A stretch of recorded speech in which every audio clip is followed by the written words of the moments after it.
much. It's a real honour to be invited to speak this evening alongside those whose expertise and tenacity I so admire. So, although I'm probably better known as a children's poet, I also strongly identify as a teacher. My last position was in an assessment nursery, part of a multidisciplinary team where I contributed to the statementing process for EHCPs and assessed preschoolers for the autism diagnostic pathway. I also have parental and personal perspectives around high-functioning autism and its potential impact upon mental health. Because of my interest in this area, over the last few years, I've had a growing concern for the significant number of autistic-presenting children identifying as transgender, although I think I understand why they might choose to go down this route. Gender identity ideology, with its explicit rules, its many flags and subcategories, its codes and mantras, offer autistic youth a ready-made script to adopt, a well-packaged social story, an accessible form of masking, if you will. It dovetails with and reinforces the autistic tendency to disassociate from one's body, and it neatly explains away issues around pubertal change, relationships, and emerging sexuality. It provides a means to socialise in the community easily accessed online from the bedroom, and there's cause to fight for and a chance to be unquestionably celebrated. And compelled speech around pronoun use creates a sense of control and agency in an otherwise confusing world. But this all comes with significant costs. Unsurprising, given that one of the most vulnerable cohorts of children, a proportion of whom develop comorbid mental health issues, are being propelled towards a pathway of life-altering medication, surgery, and iatrogenic harm, including possibly sterilisation and loss of sexual functioning. Surely this needs to be discussed and investigated. Yet measured and sensitive conversations are being silenced in favour of hearsay and misinformation. There's a cavalier disregard for longer-term outcomes of medical and social transition, certainly from self-identified autism advocates and charities such as the National Autistic Society, whose website signposts parents and young people to politically driven organisations such as Stonewall and Mermaids. This refusal to address valid concerns is apparent within publishing too, where the trans child narrative has gained a blanket acceptance in fiction and in information books. This literature, if I can call it that, is heavily promoted by reading charities, booksellers and libraries. The books produced are increasingly aimed at the youngest of audiences, 3 years old and upwards.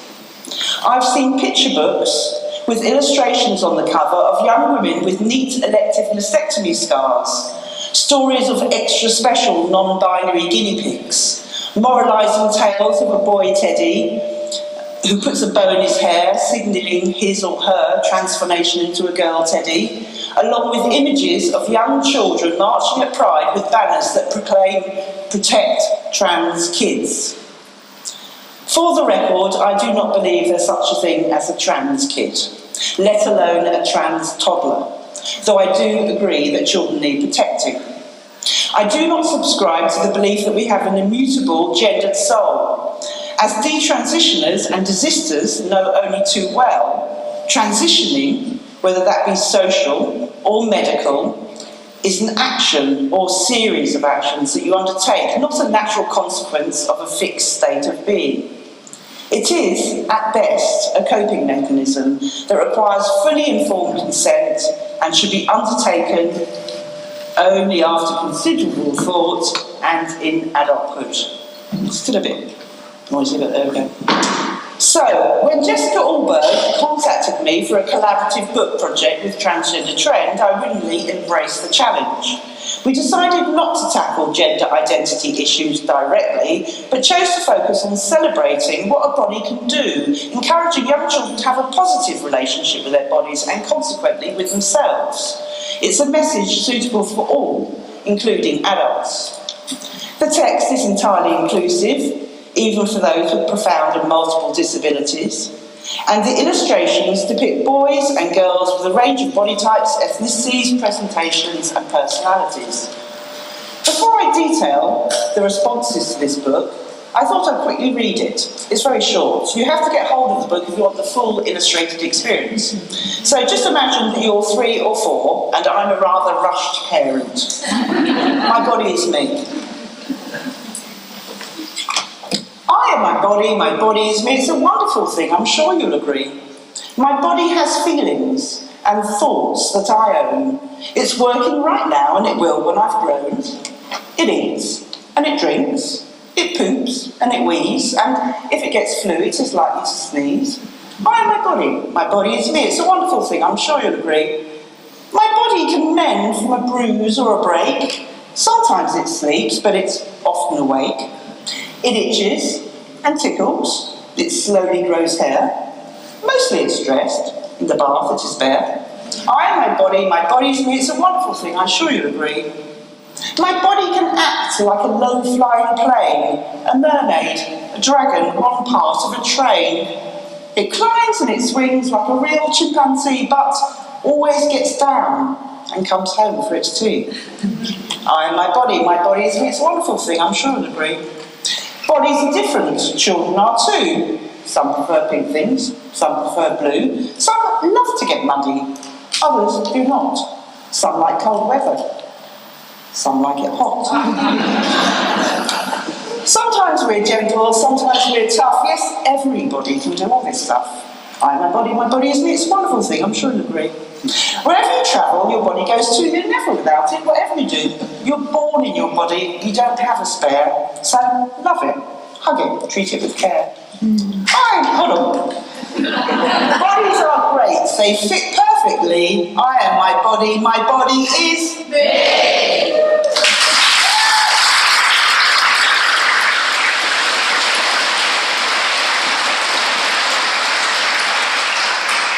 Who could imagine that 284 words of light verse would cause such a furore? When it came to publication, a tweet describing it as terrorist propaganda went viral, and this was picked up by Pink News, resulting in a barrage of online abuse and threatening emails. While I braced myself for such trolling, it was the publishing industry's response that I found most shocking. Within a couple of days, a clique of around 20 children's published authors, illustrators and librarians took to social media to denounce the publisher, TransgenderTrend, as a hate group, to espouse on the imagined anti-trans content of the book and call out my hateful motives for writing it. I was judged vile, bigoted, transphobic and likened to an Islamophobe. One rather privileged author alerted the agency that booked me into school visits, citing my dangerous ideology, and suggested I wasn't entitled to an income at the expense of children's welfare. All of this and more was conducted publicly, online, but from behind a block, giving me no right to reply. Frustrated, I contacted the Society of Authors, my union, in the hope that they could help. Though I wasn't confident of their support, I'd emailed them a few months earlier to point out that they had misrepresented the Equality Act on their website, replacing sex with gender.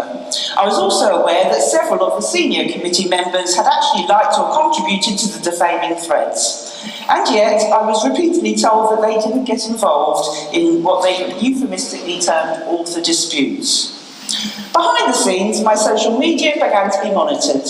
Screenshots of gender-critical tweets were taken by an employee at one of my publishers and presented back to me as examples of wrongthink. Pressure was put on me to remove tweets such as those supporting TransgenderTrend or ones that questioned the suitability of drag time stories for the very young. When they realised that I wouldn't capitulate, I was informed that I would no longer be tagged into the publicity of my own books. 2.5 years later, these accusations are ongoing, and while a few good industry people have continued to promote my works and a number have offered support privately, mostly I've become persona non grata, even with those who formerly championed me and lauded my writing. The stress I've been put under has impacted so significantly that I no longer write, and I've made the executive decision to leave the publishing world altogether. On the positive side, I've received countless joyful comments about my body as me from parents and teachers on behalf of young children, and I consider any negative reactions to the book simply a litmus test revealing the hyperbolic rhetoric within gender identity ideology. My experiences have only fueled me to carry on speaking my truth and to remain a thorn in the side of the book world. I'll continue to challenge those using their power to silence other reasonable gender-critical and feminist voices. And I urge you all in keeping a watchful eye on the messages that we're sending out to children through literature. I'd like to end this talk a little differently. While most of my writing is unrelated to this issue, I have a couple of children's poems that feel pertinent, and I thought I'd read them here, if only to annoy those who hope my voice is silenced. Okay, so the first is a poem from a kid in my class. This is for juniors. There's all different sorts. Each poem is a different child. So you've got the twins, you've got the fidget, the shy one, and you've also got the tomboy, which is what I very much was as a child. Probably still am. Tomboy. Not glittering glitz, not hair clips and bangles, painting of toenails and doodled love hearts. More baseball cap worn at a jaunty right angle, skateboard and shin pads, arm wrestling, darts. Not twirling pink tutus and crushes on singers, pouts in the mirror for selfies, fake fur. More spit on the sidelines, whistle through fingers. Not a top, not a boy, just being more her.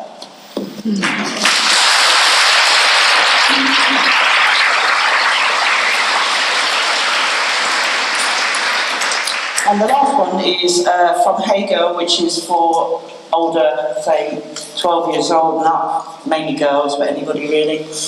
And this is the title poem, and it's called XX, or Kiss Kiss, depending on how you read it. Hey girl, you're a miracle already. What are the odds a cluster of cells could grow human from a mother's womb and arrive in a bright world, blinking and blue? That was you. Hey girl, remember you had the power to commando crawl over sharp bricks, risk unsteady steps in hard new shoes, turn upside down on swings for the view. That was you. Hey girl, you're simply a sacred being machine. No body is perfect, but you are perfectly yours. Hold fast this thought if others try to undo it. I'm sending you this, and a kiss or two. I was you.